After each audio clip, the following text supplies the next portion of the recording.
Welcome to the Stillhouse Reflections, a quiet space to step outside the noise and consider what's real, what's yours, and what freedom can mean in everyday life. Hey folks, it's Della. Welcome back to the final episode of this season of the Stillhouse Reflections. I'm glad you're here. So, we want to talk about the final thing, the goal, the ultimate goal in my world, which is radical freedom. So let's define radical freedom first, because I think that's probably the most important thing we can do. We have to understand what we're talking about. When I say radical freedom, what do I actually mean? I mean no limitation on what you cannot do, or say. Nobody telling you what's right and wrong. Nobody telling you what's good and bad. Nobody trying to prevent people from harming other people. Nobody trying to tell people what choice to make. Nothing. Complete and total freedom without fear of manufactured punishment.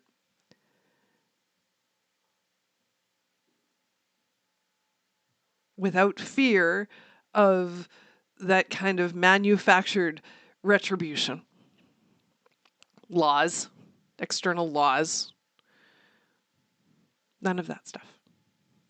Radical freedom as complete and total freedom to fully live your authentic truth. That is radical freedom. Okay?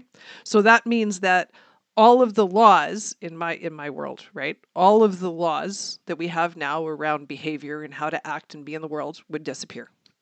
The jail system, the system of reward and punishment that we currently have would go away. All of it would simply cease to exist. Complete radical freedom.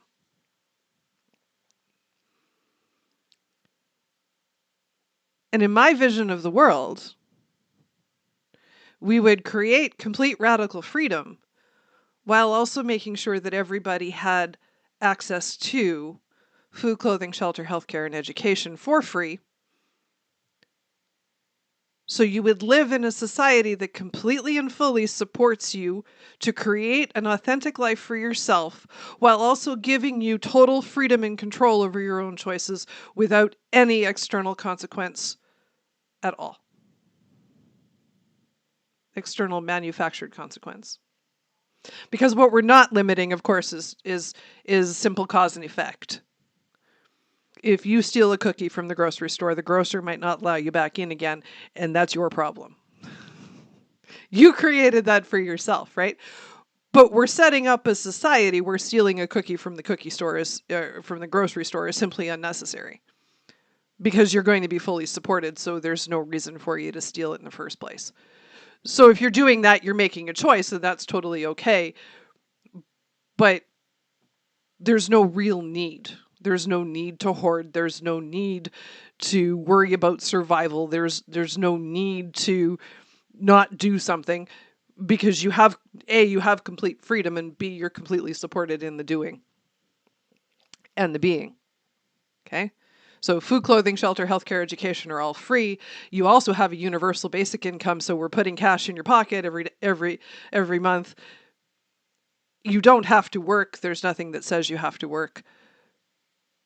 It relies fully on humans being free to create authentic lives, finding something useful to do with themselves, because otherwise they get bored, and living that life, living a truly authentic life. And that freedom, that idea terrifies everybody.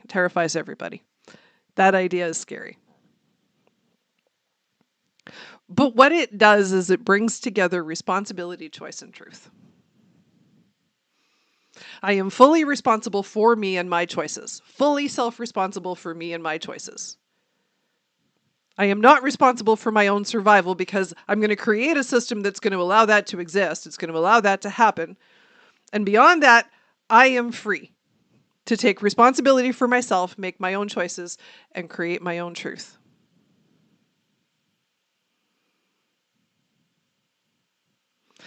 Radical freedom includes self-responsibility.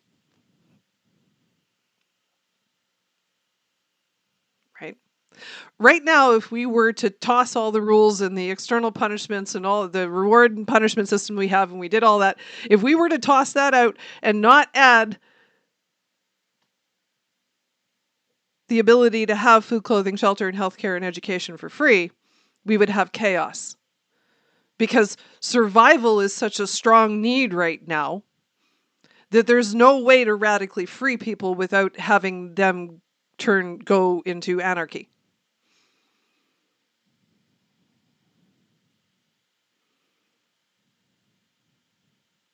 We can't have one without the other. You can't have radical freedom while you still have people fighting to eat every day. You can't do it. You can't have that. You're going to create chaos.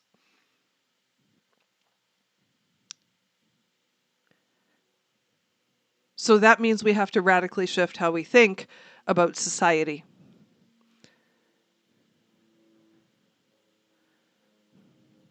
And I firmly believe that in 2025, there's absolutely no reason why anybody should be hungry or homeless or in poverty at all. There is no lack. So the entire thing is manufactured anyway.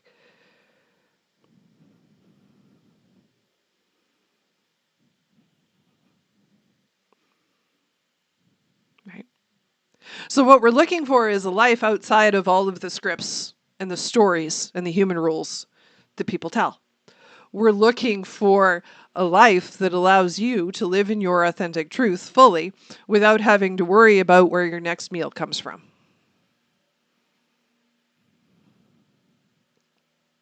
While also having cash in your pocket and allowing you to decide what you want above and beyond what's already provided for you.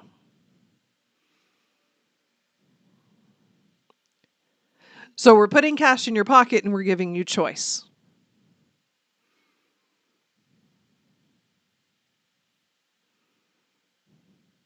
Real choice. Not choice based on limitation because you don't have the money, but actual choice, real choice, because money doesn't matter.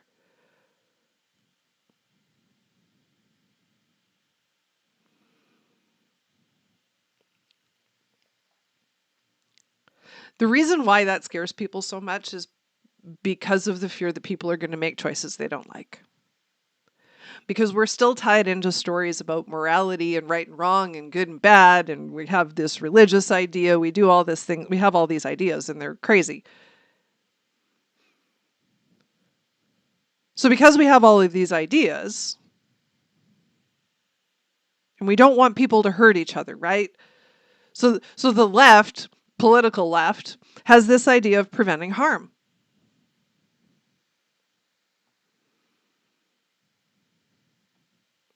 And even in philosophy, philosophers try to create systems and structures to free people. That's kind of the point of a lot of the philosophies out there, is the goal was to free people to give people choice. Nietzsche, Sartre, others, they tried to free people. Kierkegaard even tried to free people.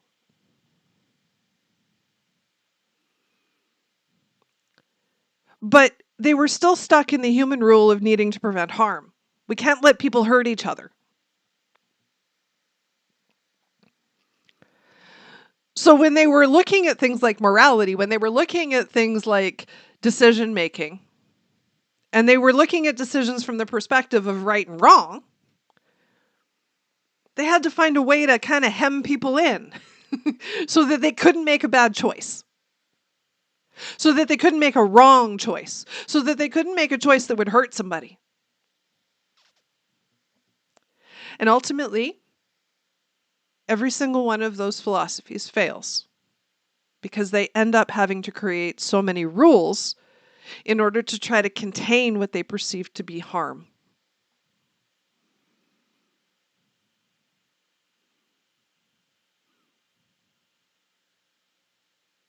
The systems and societies that they were trying to create ended up stuck in the rules that they were objecting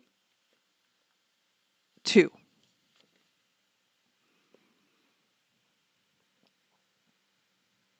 So it became circular.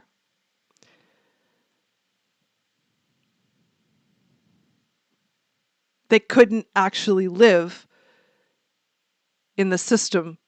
They couldn't actually give people the radical freedom they were trying to give them because they were stuck in rules around how things were supposed to be. The idea of morality, religion, and preventing harm. In order to create a truly radically free society, you have to drop those ideas. Not that they can't exist as individual constructs.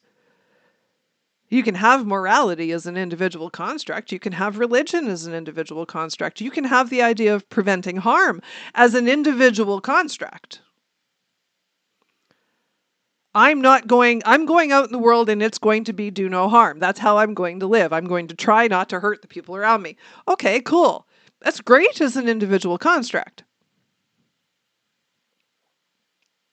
But it does not work as a societal pillar. Neither does morality, neither does religion. They don't work as societal pillars. They only work as individual pillars, as individual constructs for the individual human being. To create a radically free society, you need to get rid of those ideas as shared constructs. And then you can create a radically free society.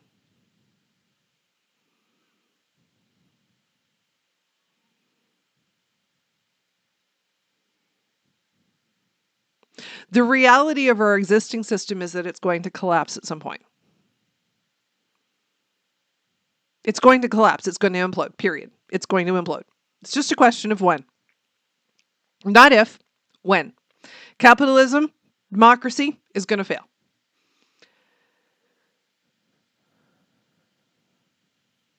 No matter which side of the political spectrum you reside on, whichever side of that ends up winning, the other side feels forgotten, left out, abandoned,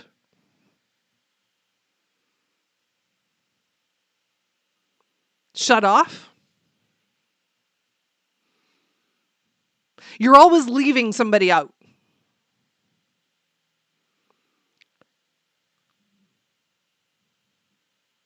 We're always burying something. Forever burying something. And eventually, that creates resentment. You do that enough, you tell people that their feelings don't matter for long enough, and what happens?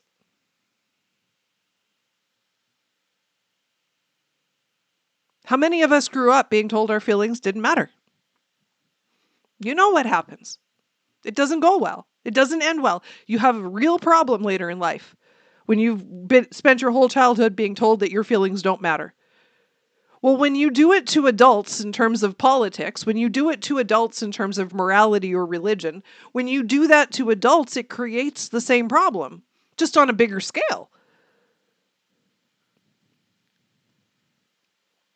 Which is why a system like democracy, where majority wins, and it's not real majority because you're not getting 100% of people to vote, so it's only a minority anyway. 53% of 80% is not a full 50%, right? So it's not a true majority. It's only a majority of the people that actually voted.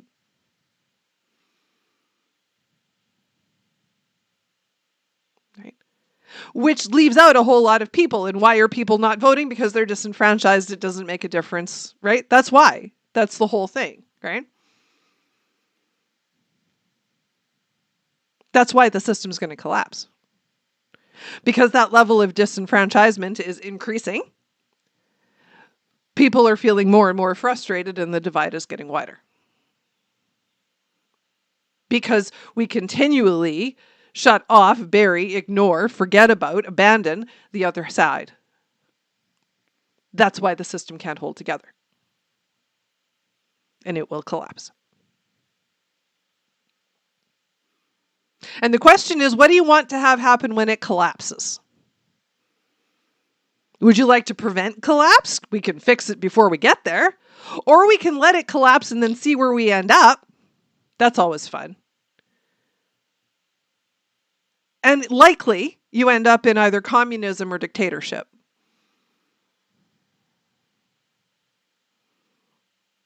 The slide out of democracy is not pretty. It usually results in dictatorship, fascism, communism.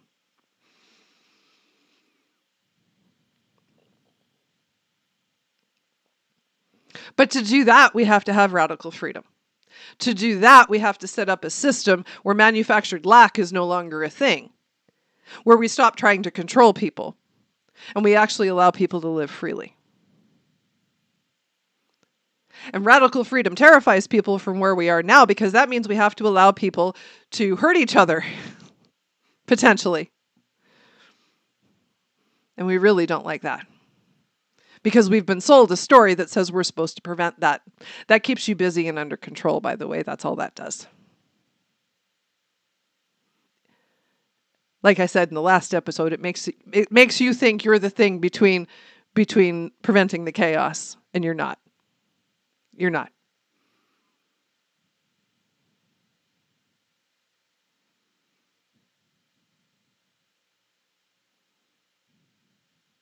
If there's enough water on the other side of that door, you ain't holding it back. And that's exactly where we're getting to. There's not going to be enough force to keep that door closed. At some point, no amount of standing there holding it closed is going to stop it from opening anyway.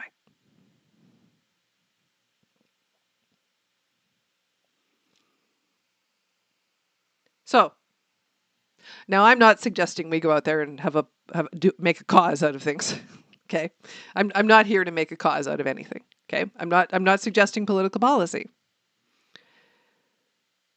What I want you to understand is that we can reimagine society completely. It doesn't have to be communism. It doesn't have to be fascist. It doesn't have to be dictatorship. It doesn't have to be democracy. It doesn't have to be any of those standard constructs that we've created. We can completely reimagine society, as I have already done. Create a completely new way of being in the world. Based on radical freedom and abundance, which is ever present anyway. Lack is manufactured. And we can reinvent the monetary system back to a simple system of trade so that it no longer determines your ability to survive or not.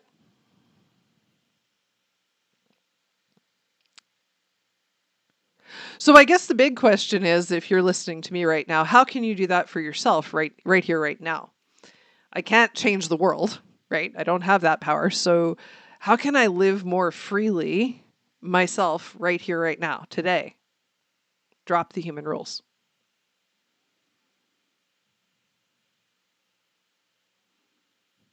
Unwind the human stories that you tell yourself. Not just in response to the pain you experience, but in response to your perception of politics and how you see the outside world. Unwind all those stories. Unwind the stories of self-defense. Unwind the stories of lack. Unwind the stories of politics. Unwind the stories of the role of government. Unwind all of those stories. Unwind the stories of morality, right and wrong, good and bad, religion. Unwind all of those stories. Break them all apart. Look for universal truth. If humans weren't here making all of this meaning, creating all of these stories, what would actually still be true? Look at how animals live. I used this example in a previous episode. Lots of animals kill for food. They kill other animals to eat. So if murder was actually bad, animals wouldn't kill each other to eat.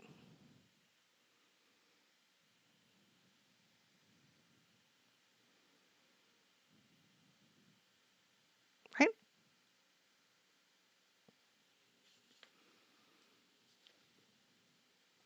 Look at how animals exist with non-judgment. Look at how animals let each other be. Dogs don't tell cats how to exist. Cats don't tell dogs how to exist. Cats might try to catch mice, but they don't try to change who they are.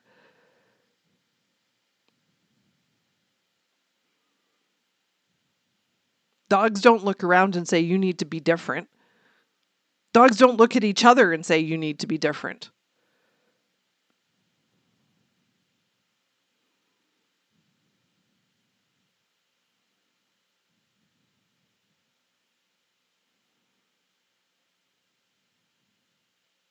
And you say, well, we're smarter than they are. We have to live differently. Did you ever consider that maybe that's not true?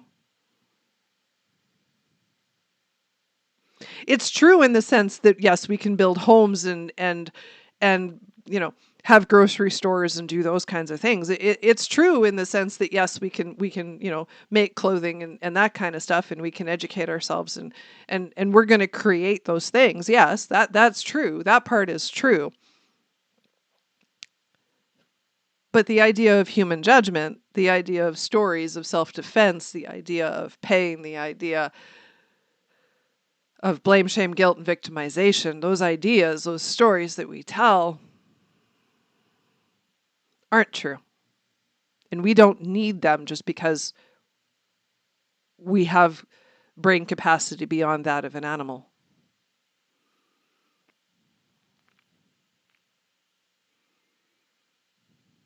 Telling those stories doesn't make you smart.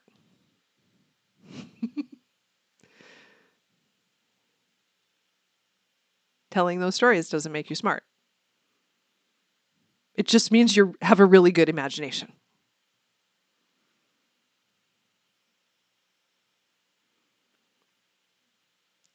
So can you live more freely today? Yeah, you can free yourself from the human rules. You can stop seeing your life circumstances as limitations.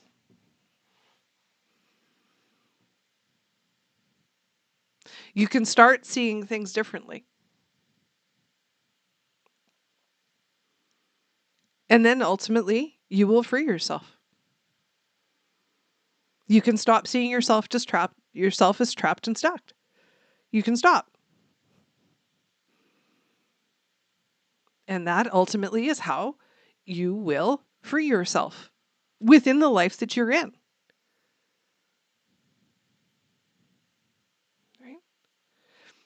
We can't abandon things before they're actually gone. Right? As much as I would love to toss the monetary system, I can't do that. I still need money to live. So making myself a victim of money really doesn't help anything, right? So that's a story that I could tell that's not true, and it solves nothing. So what do I have to do? I have to accept the existence of the thing and find a way to be okay with it. I have to make peace with things as they are sometimes. That's really the only control I have is learning how to make peace with things. So learn how to make peace with things that you can't change and don't have control over.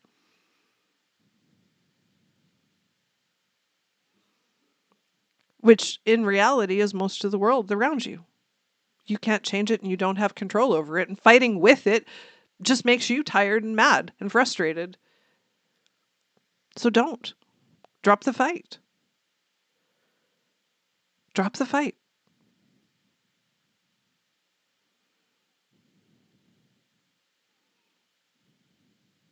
It's a process. It's going to take you time. You're going to go around in circles just like I've done for years. You're going to spin and you're going to be fine. It takes time, but you can do it. You can learn to create your own sense of radical freedom and live outside of those human rules, which when you do would put you in that thing people call 5D.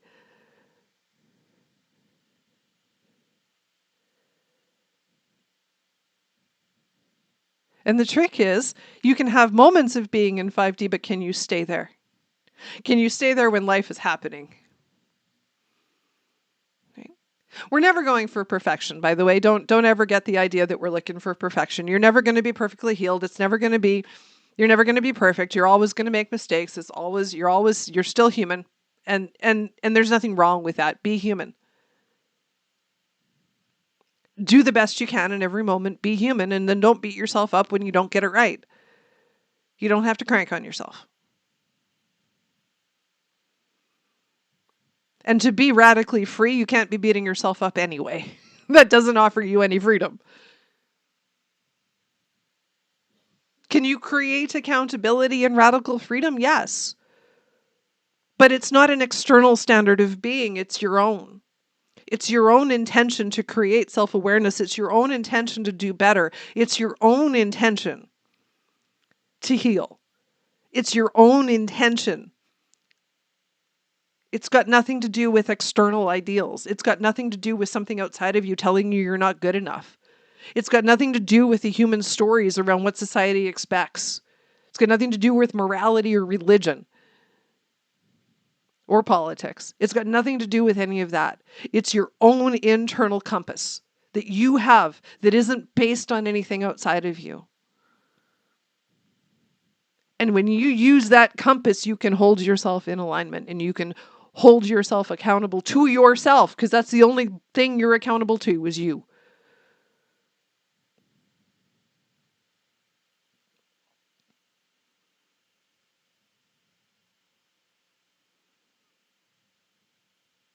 That's what radical freedom looks like.